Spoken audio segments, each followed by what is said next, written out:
I don't know why the clouds don't go behind the bird. Yes, I'm shirtless, and no, you're not seeing any more. Welcome to part 2 of coding stuff on Unity. Today, I'm gonna be adding clouds to my Flappy Bird game. This is the video I followed, the tutorial. I'll link it down below.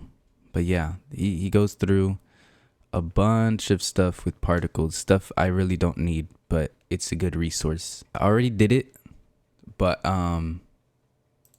we're gonna do it again. Okay, we're gonna want to right click, and then we're gonna want to go to effects, particle system, and I'm gonna call these clouds because that's what we're adding. First, let's move it to where we want to spawn the clouds from. We're gonna want to rotate it, just rotate it so that the particles are shooting out to the left. And then here you can fix it up, like X is gonna be 0 and everything else is good. This is obviously way too small, so let's go to start size. We can make it a lot bigger. We're gonna make the scale humongous. Like you can see the shape of the actual thing emitting particles. It's like this cone shape. Doesn't look like a cone because we're in 2D, but if we go to 3D, you can see it's a cone.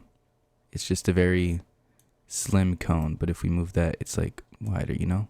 We can have that for our 2D particles. It works fine. But for this, to change the shape, if you want to change the shape, we can go to shape, and then we can change it to whatever, a sphere. That's also 3D. I think what I'm going to do is an edge. Okay, well, it's not working now, of course. It might be the way it's rotated. Okay, so I fixed it by changing the rotation, and for this you have to go to 3D. You see it's so our scene is being looked at from like this direction.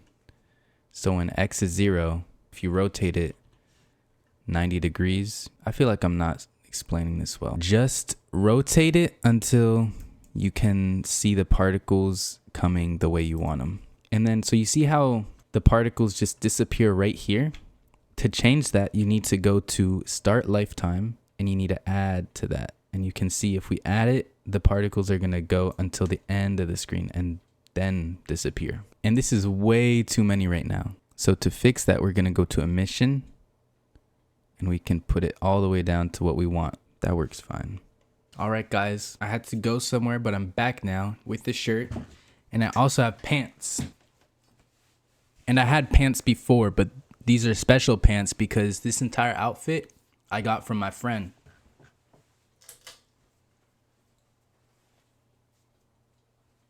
And I also have popcorn. All right, it looks a little different because I accidentally didn't save, and you know what happens when you don't save, guys, you know. But yeah, I gotta do pre-warm, and I gotta edit the lifespan. So we have the particles. They look fine, but they're not clouds. For that, we want to go to our texture sheet animation. I'm gonna turn that on, and we're gonna put it to sprite. And now it's asking for a sprite. And if you didn't know, a sprite is just like a PNG. Can be anything. I actually don't quote me on that. I don't know if it can be anything. I already have a cloud. I'm gonna make a new one later, but this is just like a placeholder. You put it in there and boom. And so you see it's kind of small. So to fix that, just go back to start size, make it bigger. Now we have our particles.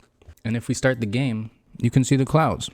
But the only problem I have, and you saw it at the beginning of the video, is they're in front of everything. And I don't want that. So how do I fix that? For me, it's gonna be like hours till I figure this out. But lucky for you, you're watching a video. Guys, I'm back from work, and I was messing around, and I figured it out. Finally, I figured it out. Okay, obviously we have a bunch of clouds here. I went down to render, and then there's this thing called sorting layer and then order and layer. So right now it's at 0, put it at -1. And I guess it doesn't matter what negative number it is. The more negative it is, the more farther back it is. So I think that's what fixed it. It works. Okay, now let's play the game and see. Yup, it's behind everything.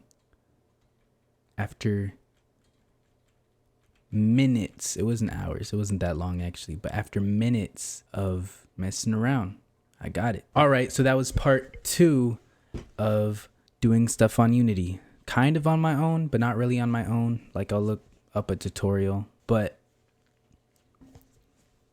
it's practice.